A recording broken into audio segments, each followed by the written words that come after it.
নমস্কার বন্ধুরা, welcome to এসটিওনিক sports. বন্ধুরা, এই ভিডিওতে আমরা কথা বলবো একটু ইস্টবেঙ্গলকে নিয়ে।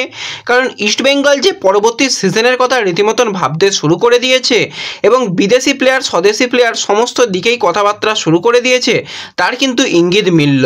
তো একজন দুর্দান্ত মাপের স্ট্রাইকারের সঙ্গে ইস্টবেঙ্গল কথাবার্তা শুরু করেছে। তো সে প্লেয়ার এলে কীরকম ইস্টবেঙ্গল ফুটবল খেলবে, সেই প্লেয়ার কীরকম পারফরমেন্স দিয়েছে সেই নিয়ে আমরা কথা বলবো। মোহনবাগানের আজকে ম্যাচ ছিল কেরালার সঙ্গে, সেই ম্যাচটা মোহনবাগান দল জিতে গেছে, সেই ম্যাচ নিয়েও কথা বলবো আমরা একটু এই ভিডিওতে।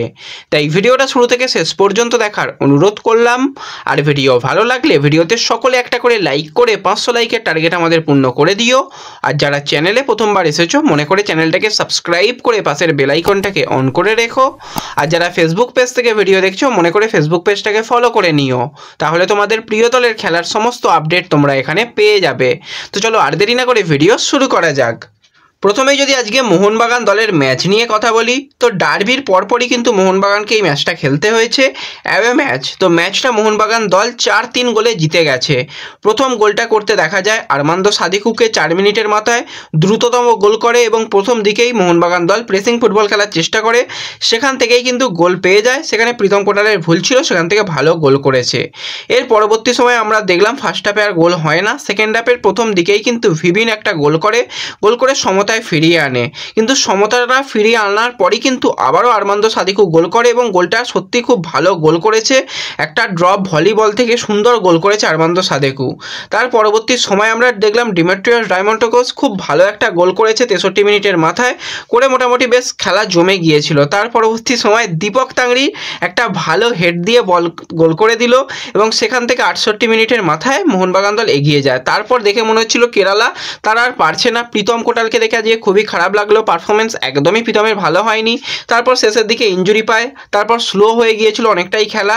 কিন্তু মোহনবাগান দল তারা তাদের মতন করে প্ল্যানিং করে যে ফুটবলটা সেটা খেলে গেছে এবং পুরো ম্যাচটা জুড়ে যে তারাই ফুটবলটা বেশ ভালো খেলেছে সেটা দেখলেই বোঝা যাচ্ছে। শট করে গেছে অ্যাওয়ে ম্যাচ খেলতে গিয়েও, 16টা শট 9টা শট অন টার্গেট করেছে। তো ওভারঅল কিন্তু মোহনবাগান দল ভালো খেলেছে এবং শেষের দিকে এসে জেসন কামিংস কিন্তু একটা গোল পেয়েছে। সেক্ষেত্রেও গোলকিপার চেষ্টা করেছিল অনেক, কিন্তু সেখান থেকে আর গোল আটকানো সম্ভব হয়নি। জেসন কামিংস গোল করেছে। আর একদম ম্যাচের শেষের দিকে একটা খুব ভালো ক্রস করেছিল, সেক্ষেত্রে কেরালা ব্লাস্টার্সের প্লেয়ার, সেখান থেকে কিন্তু ডিমেট্রিয়াস একটা ভালো হেডারে গোল করে। তো এর ফলেই কিন্তু ম্যাচটা 4-3 গোলে জিতে গিয়ে মোহনবাগান দল পয়েন্ট টেবিলে 2 নম্বর পজিশনে থাকলেও গোল ডিফারেন্সের পার্থক্যর কারণে কিন্তু মুম্বাইয়ের উপরে যেতে পারলো না। কারণ গোল ডিফারেন্স +16, অপরদিকে মুম্বাইয়ের কিন্তু +17, কিন্তু একটা ম্যাচ কম খেলেছে মোহনবাগান দল। তো লিগের যে একটা শিল্ড তার যে গন্ধ পেয়ে গেছে এবং সেই যে ফুটবলটা খেলছে সত্যি একটা ভালো ফুটবলের নমুনা দিচ্ছে এবং হাবাস আসার পর যে সম্পূর্ণরূপে বদলে গেছে প্লেয়াররা সেটা বোঝা যাচ্ছে। কামিংস এসে ডিফেন্স করছে, যে কামিংস চুপচাপ দাঁড়িয়ে থাকতো হাঁটাহাঁটি করতো, সাদিকু গোল করছে, মানে আলাদাই ফুটবল খেলছে প্লেয়াররা। আজকে কিছুটা হলেও জনি কাউকো বা ডিমিকে একটুখানি মনে হয়েছিল তারা টায়ার্ড রয়েছে, সেটা স্বাভাবিক, কিন্তু খেলা ভালো হয়েছে।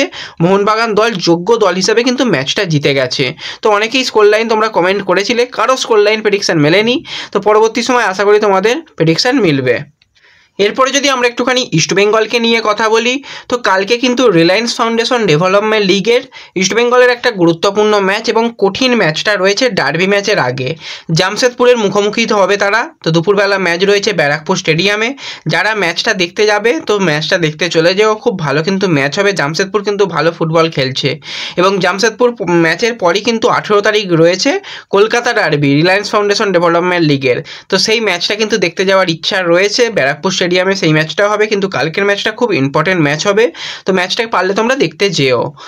আর এরপর যদি আমরা সরাসরি চলে আসি একটুখানি ইস্টবেঙ্গলের দিকে, তো ইস্টবেঙ্গল যে পরবর্তী সিজনের কথা ভাবতে শুরু করে দিয়েছে সেটা কিন্তু তাদের মোটামুটি যে সমস্ত প্লেয়ারদের সঙ্গে কথাবার্তা বলছে সেগুলো দেখেই বোঝা যাচ্ছে। কারণ উইন্টার ট্রান্সফার উইন্ডোতে খুব একটা কাজে লাগাতে পারেনি ইস্টবেঙ্গল, কিন্তু সামার ট্রান্সফার উইন্ডো ওপেন হলেই কিন্তু প্রথম দিকেই প্লেয়ার সাইনিং দরকার। কারণ যখন সিজন শুরু হবে তার আগে থেকেই কিন্তু শুরু হয়ে যাবে হবে এএফসির যেগুলো কোয়ালিফিকেশনের ম্যাচ। তো এএফসির কথা মাথায় রেখে কিন্তু প্লেয়ারের সঙ্গে কথাবার্তা শুরু করে দিয়েছে। বিদেশি প্লেয়ার, স্বদেশি প্লেয়ার সমস্ত জায়গাতেই কিন্তু কাজ চলছে। তো আজকে কিন্তু একটা বড় জায়গা থেকে রিপোর্ট করা হচ্ছে যে একজন প্লেয়ারের সঙ্গে ইস্টবেঙ্গল কথাবার্তা শুরু করেছে। তো সেই প্লেয়ারটার অন্য কেউ নয়, আইএসএলের এক্সপিরিয়েন্স প্লেয়ার, 31 বছর বয়সী গ্রিসের সেন্টার ফরওয়ার্ডের প্লেয়ার ডিমিট্রিয়স ডায়মন্টোকোস, যে কিন্তু বর্তমানে কেরালা ব্লাস্টার্সের সঙ্গে 31শে মে 2024 সাল পর্যন্ত কন্ট্রাক্টেড রয়েছে। তো ডিমিট্রিয়সের গত সিজনে যদি আমরা পারফরমেন্সের কথা বলি, তো 2022-23 সিজনে টোটাল 24টা ম্যাচ খেলেছিল কেরালার জার্সি গায়ে, সেখানে কিন্তু 12টা গোল করেছিল, 3টে অ্যাসিস্ট করেছিল। তো ওভারঅল কিন্তু ভালো সিজন গিয়েছিল, কিন্তু এই সিজনে আরও বেশি কিন্তু পরিণত লাগছে ডিমিট্রিয়সকে, কারণ আমরা রীতিমতন দেখতে পাচ্ছি 17টা ম্যাচ খেলে নিয়েছে কেরালার জার্সি গায়ে, সেখানে কিন্তু 15টা গোল করেছে, 4টে অ্যাসিস্ট করেছে। তো ওভারঅল কিন্তু খুব ভালো যাচ্ছে। আর আজকে যেটা ম্যাচ ছিল সেই ম্যাচেও কিন্তু আজকে জোড়া গোল করেছে। তো ভালো চয়েস, এবং প্লেয়ারটার যদি আমরা এজও দেখি তো এজও কিন্তু মাত্র 31 বছর, তো একটা ভালো সার্ভিস দিতে পারবে। আর ইস্টবেঙ্গল দলের ক্লেটন সিলভার কথা যদি আমরা বলি, অবশ্যই ক্যাপ্টেন, যথেষ্ট ভালো ফুটবল খেলেছে এবং অন্যতম একটা সেরা প্লেয়ার ক্লেটন, কিন্তু তার বয়স একটুখানি ব্যাপার হয়ে দাঁড়াচ্ছে এবং তার কিছু কিছু জায়গায় এমন মিস্টেক সেগুলো একটুখানি কারণ হয়ে দাঁড়াচ্ছে। বাকি যে বিদেশি প্লেয়ার ফিলিসিও বলো বা ভিক্টরও বলো, তাদের অবস্থা খুব একটা ভালো নয়। তো কার পরিবর্তে এই প্লেয়ারকে নেবে ইস্টবেঙ্গল, সেটা হচ্ছে দেখার বিষয়। কথাবার্তা শুরু করেছে, কথাবার্তা পজিটিভ দিকে এগোচ্ছে। এবার দেখা যাক সেটা অ্যাডভান্স স্টেজে যাক, বা যদি কেরালা তাকে না রাখার প্ল্যান করে যদি প্রি কন্ট্যাক্ট এই মুহূর্তে করিয়ে নিতে পারে, সেটাও কিন্তু একটা ভালো চয়েস হবে ইস্টবেঙ্গলের জন্য, কারণ এএফসির জন্য ভালো প্লেয়ার চাই, তা না হলে অসুবিধা আছে, কপালে দুঃখ আছে। তো এই প্লেয়ারটা কিন্তু ভালো একটা অপশান হবে। তো দেখা যাক পরবর্তী সময় এই বিষয় নিয়ে আরও কোনো আপডেট এলে তোমাদের অবশ্যই জানিয়ে দেবো। তো এই ভিডিওতে এইটুকুই ছোট্ট আলোচনা তোমাদের সঙ্গে করার ছিল। ভিডিও ভালো লাগলে ভিডিওতে লাইক করে দিও, চ্যানেলে প্রথমবার এলে মনে করে চ্যানেলটাকে সাবস্ক্রাইব করে নিও, ফেসবুক পেজ থেকে ভিডিও দেখলে ফেসবুক পেজটাকে ফলো করে নিও এবং ভিডিও একটু সকলের সঙ্গে শেয়ার করে দিও।